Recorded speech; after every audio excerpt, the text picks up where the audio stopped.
The attitude in the White House seemed to be, if in the wake of Vietnam I can no longer send in the Marines, then I will send in the CIA. 32 years ago, at the end of the Vietnam War, Congress turned over the rock and found all kinds of things squirming under it. Lethal activities from electric pistols and poison pellets to mafia connections and drug experiments, as well as illicit acts by the executive branch ranging from secret attempts by the CIA to subvert foreign democracies to unlawful domestic spying under such code names as Chaos, Cable Splicer, Garden Plot, and Leprechaun.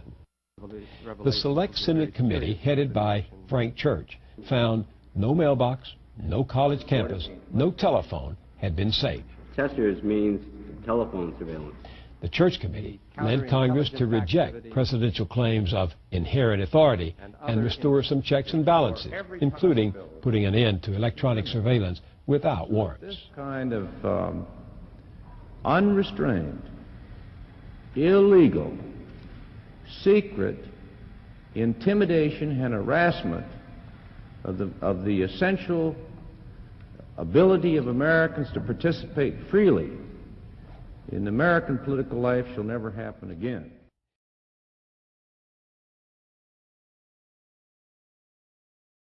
And has asked me to follow the President's assertion of executive privilege. I was a Deputy Assistant to the President. I was a commissioned officer. I took an oath, and I take that oath to the President very seriously. No, the oath says that you take an oath to uphold and protect the Constitution of the United States. That is your paramount duty. I know the President refers to the government as being his government. It's not. It's the government of the people of America.